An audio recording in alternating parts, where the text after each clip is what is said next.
So it's the talk of the town right now in my own little corner of the web, but I bought a power book series that was published over 100 years ago, and it is turning my world upside down. So I'm reading a 100-year-old book. This was published in 1916. I have to be very careful with it, but it's called Creative Personality. It's a psychology series that was done by Frank Channing Haddock. And I did a little bit of a deep dive on him first because I wanted to understand who was writing this and what was his story and his background. He actually was a minister, so he was very involved in his church at the time, and his father was as well. His father was taken out. We're not going to use anything that's going to get me banned on here, but his father was taken out because he was a part of the temperance movement, which was the movement against alcohol and the bad effects of alcohol on the body and things like that. But I just wanted to share with you, I've only read through a little bit, a few of the chapters, not in order, so I need to actually read it in order. But I've combed through some of the chapters and read a couple of that I was really interested in, and here's what I'm learning. So the reason that I ditched modern day thought leadership books and I wanted to go more vintage and look at 100 years ago is because I'm really fascinated with what it was like for business and psychology back then, before it became modernized. I'm not a fan of Sigmund Freud. I know he's the father of psychology, but there's a lot of weird things going on there. And so I wanted to just hear from thought leaders back in the day before there was technology, because back then, business and community, everything relied on connection to one another, relationship, values, their own morals that they had. And so I wanted to really see from their perspective what it was like from an original published book that was published in 1916. So this is over 100 years ago now, because I find it really important to kind of get to the heart of what we've lost over the last 100 years with the emergence of Hollywood and the emergence of these different government organizations that nobody is overseeing, the amount of sheer psychological manipulation that's happening everywhere, the online space that's highly influential with different thoughts and concepts. I just wanted to see, very purely what was going on back then, and I was shocked, literally shocked. What I've learned so far from these books, and understand I'm not reading this to learn necessarily, I'm reading this because I want to gain a different perspective than what I'm reading today. And what I was noticing in a lot of the thought leaders of today is that they're talking very generically about the human experience and not really anything that's earth-shattering, energetically or spiritually. We do have that starting to emerge now, because we're taking inspiration from other cultures who have maintained that and have never really lost that. Unfortunately, in our culture, we have lost that.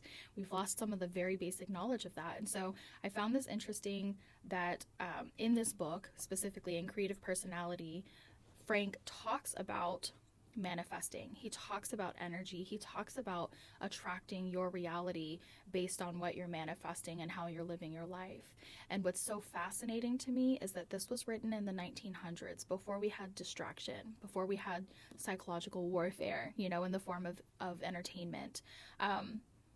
And the fact that so many people today think that business and life, talking about energy and talking about manifesting, is this new age woo-woo concept, this proves, and this is only one tiny little inkling of a proof that no, it's actually real and authentic, and the experiences people are having manifesting their life and having successes in business. And the way that you should do business, which is why I talk about humanizing business, was already a thing before we lost it. And we are only now just starting to rediscover it. So I highly encourage, I ordered this series from a company called Book by the Foot, and I'm not going to gatekeep. It's called Book by the Foot. They do sell vintage books. I just accidentally, and I don't believe anything is a coincidence, and this is why. I was just browsing their website and I stumbled across the Power Book series. I didn't know that this series was a thing. I didn't know the journey that it was going to start for me and bring me on, but I just felt so drawn to it, and so I purchased it. And it was about $180 because these are the original book publishings. You can see they're a little worn. When I open it, I have to be very careful because the spine is detaching here. It smells vintage. It just smells I don't know, grandma's house. I don't know. I just love it. So what I wanted to highlight in this video before I get super sidetracked as I do, is that this book, and this is only one book from that series, is talking about manifestation. And so again, the reason I wanted to read thought leaders from that day and not thought leaders from today is because I really truly feel that the thought leaders of today, including myself emerging into the space, we kind of don't really know what we're talking about, because the last 100 years or so we've been completely lied to. And I'm not going to get into conspiracies or anything, but just do your research. Just do your research. Read books like Hollywood Babylon and Chaos Theory, and understand how we have been guided and influenced and conditioned to believe and think certain things and to not question anything, and to have this new age spirituality that apparently is blasphemous and, you know, whatever else people want to call it, actually was a thing 100 years ago and was very powerful 100 years ago, because it was all based on connection and energy and manifestation and building your reality. You know, it's why people like Nikola Tesla are becoming more widely known and more popular, and understanding what happened to him and why he was silenced and why his funding was cut, because who did it threaten, right? So again, not getting into conspiracies, we're talking history here. But in order to understand real history, we need to be buying books that are hundreds of years old, 100+ years old. And I got this inspiration. This was not just me like coming up with a great idea or getting a download from my spirit team. Although I wish that would have been nice. But what happened was I came across another video of a woman who came into possession of a book from the 1800s that was on the geographical locations, and it starts bringing in, you know, Tartaria, independent territories and things like that that don't exist today. And those are not in our books today. You're not going to see those territories being published or talked about today. I never learned about that in history, but it was a part of history. So when you start going back and you start buying and reading books that are 100, 200, 300 years old, if you can get them, you're going to get a different perspective. And you're really going to start to peel back the layers and understand that we are not discovering new things right now. We lost that information over 100 years ago through generations, through conditioning, through influence by pop culture and entertainment. For entertainment purposes only. I've been doing ancestry research and figuring out where my ancestors came from for 15 years. And 15 years ago, I went to England to see where they came from. And I had to go up to a stranger to try and figure out where the house would have been, because I wasn't seeing any houses around. I found the cemetery where my ancestors were buried. I found the hill with their name. It was called Hatch Hill. Well, a stranger says to me, there's no way your ancestors lived here 500 years ago, because if they did, they would have lived in this palace, which is called Philae Castle in Devon, England. Sure enough, all my ancestors were buried in the cemetery for this castle. So for the last 15 years, I have done more and more ancestry research and figured out how I'm related to almost anyone major in American history through the original settlers in the 1600s. So my wild theory is this. Well, it's been proven that the black outfits that the Pilgrims wore not real. That began in the 1600s. That idea began in the 1600s.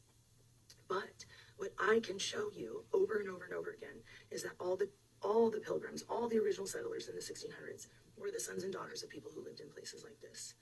And it really changes my perspective on American history, because we see it as the poor immigrants coming into America to escape religious oppression, but you are the rich kids. This is like Katy Perry's kids going to space and saying they're fleeing religious oppression.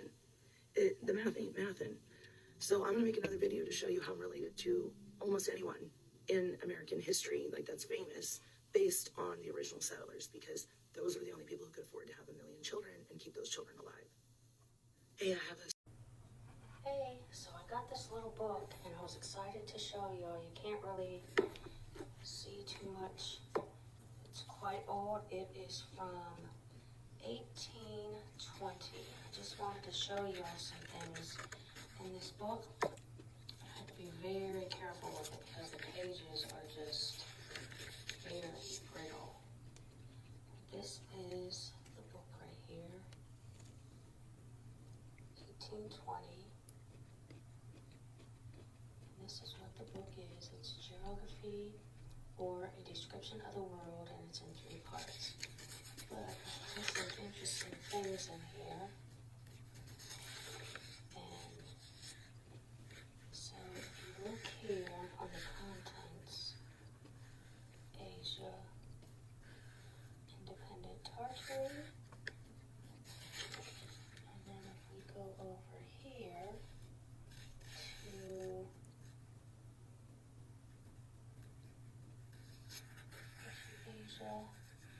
independent tartary. And then if we go down here, I saw somewhere where it had Chinese tartary. Where'd it go? Chinese tartary.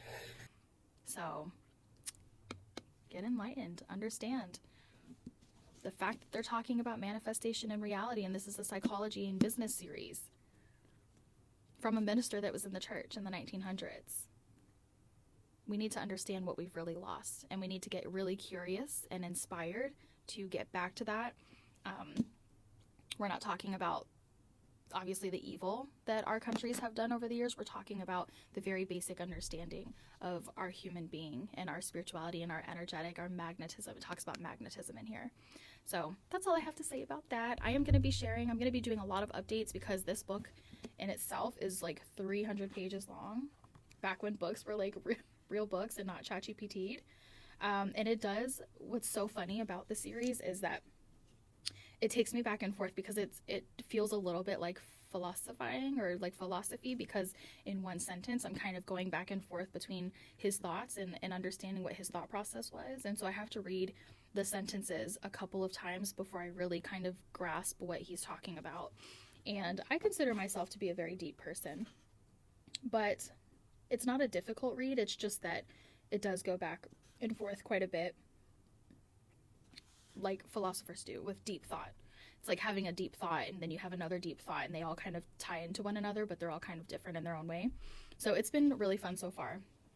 I've only just barely started to touch the surface of this. I'm going to be doing updates on the series. You can buy newer published versions. I don't know if they're going to be identical, like the words, to these versions, which is why I wanted to purchase an original, because I just don't want today's words being used or today's thought processes being used. I just want the original. And I really want to understand from the original publications what is going on. And be inspired by the thoughts of those times in regard to connection and humans and all of the things. If you love this kind of stuff and you want to be a part of this journey with me, I'm going to be reading it every day. Just stay connected. I'm really going to be digging into this series. I'm going to be taking notes. I'm going to be bringing information that I'm noticing. If you want to buy the newer versions and read it, you can. If you can find originals of these, you can. There's a few books that I don't have. I have 4 of them, but there's, I think, 6 total. So I need to find those other ones. And this is just the start for me.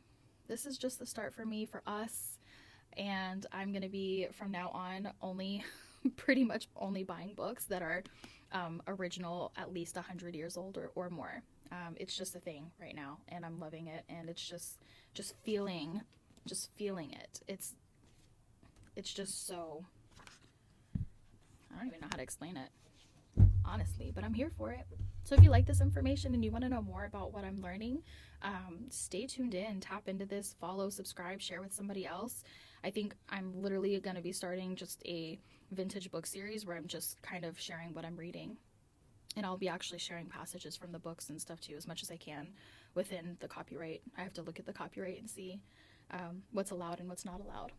So yeah, stay tuned. If you're new here, welcome. Sorry if it's a little kind of unhinged or off-hinged, whatever it is. But also, this is the kind of stuff you can expect. This channel is all about humanizing business. It's a lifestyle channel. I do a lot of fun things because I didn't want to compartmentalize myself any longer. So I tap into a little bit of the spiritual. I tap into my own experiences. And now you see I'm tapping into experiences and thoughts and concepts from hundreds of years ago, or at least 100 years ago, this one. So yeah, if that interests you or excites you, stick around. If you are returning, thank you again for being here. I really do appreciate every bit of attention or energy that you put into this, commenting, sending me messages. It really means a lot, and it just excites me to keep this thing going no matter what. And I'll see you in the next video. Bye.